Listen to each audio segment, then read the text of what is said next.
Jumpa lagi di channel Negara Dalam Tanya bersama saya, Budi Utomo. Teman-teman sekalian, kemarin kita sudah membahas mengenai Dewan Perwakilan Rakyat yang telah dinilai oleh sebagian besar masyarakat kinerjanya tidak optimal. Tetapi menyerap anggaran negara yang hakikatnya itu uang rakyat sangat besar, mencapai 6,9 triliun. Sebagaimana pagu anggaran di dalam APBN 2025. Kemarin kita sudah membahas mengapa kinerja DPR dinilai tidak optimal. Karena rakyat melihat kualitas DPR banyak yang dinilai tidak cukup untuk melaksanakan tugas dan tanggung jawabnya, baik di bidang legislasi, pengawasan, maupun anggaran. Hal itu disebabkan karena proses rekrutmennya, partai politik berpikir atau bertindak pragmatis untuk dapat meraih perolehan suara secara nasional sebagaimana ketentuan ambang batas 4%. Akibatnya, partai politik berupaya mencari caleg-caleg yang mempunyai pendanaan cukup besar agar dapat membiayai biaya politik yang memang diperlukan anggaran yang besar untuk membiayai kegiatan-kegiatan sosialisasi di daerah pemilihan, membiayai kampanye, membiayai rapat-rapat, membiayai logistik, membiayai saksi-saksi, dan sebagainya. Dan memang itu kalau dihitung, angkanya sangat besar. Sehingga dari berbagai sumber informasinya, ada yang menghabiskan 10 miliar, bahkan bisa lebih. Oleh karena itu, kali ini saya ingin melemparkan gagasan.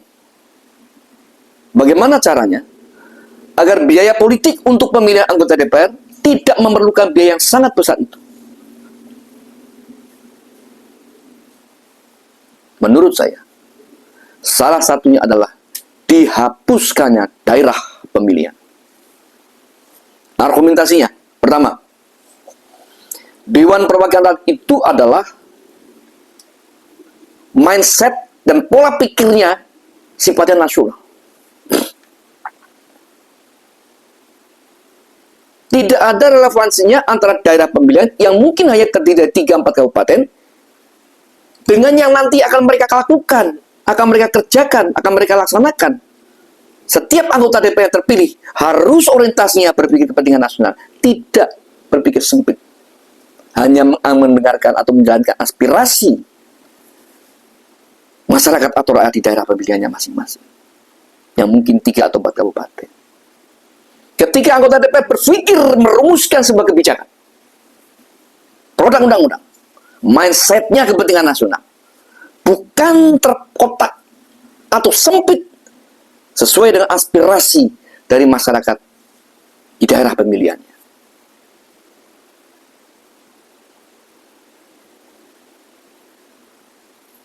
Yang kedua,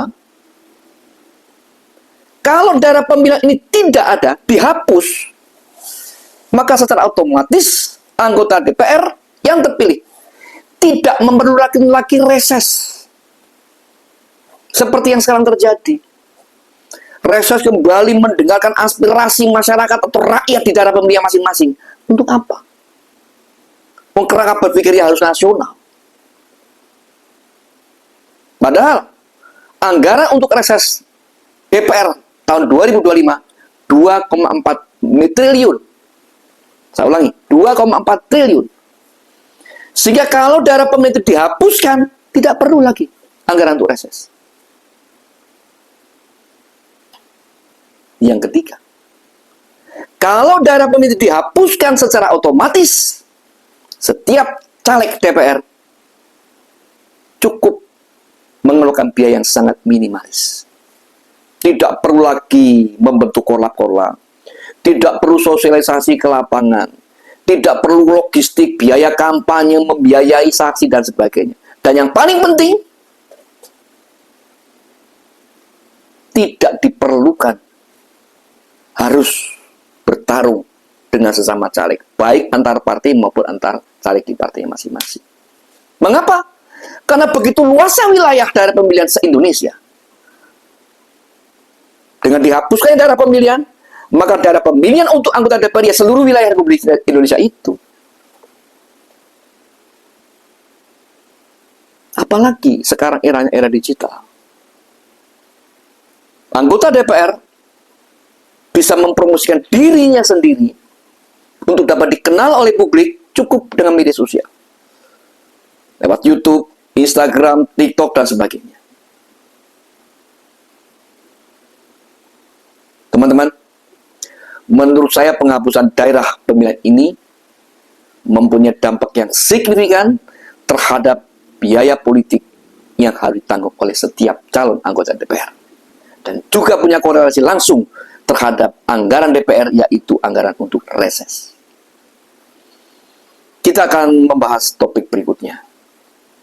Membahas mengenai poin-poin apa lagi yang diperlukan untuk menata sistem pemilu anggota DPR.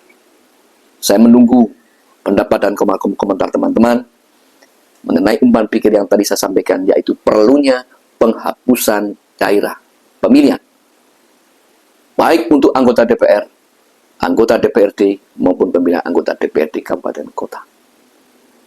Kita jumpa lagi di channel Negara Dalam Tanya bersama saya, Budi Utomo. Wassalam.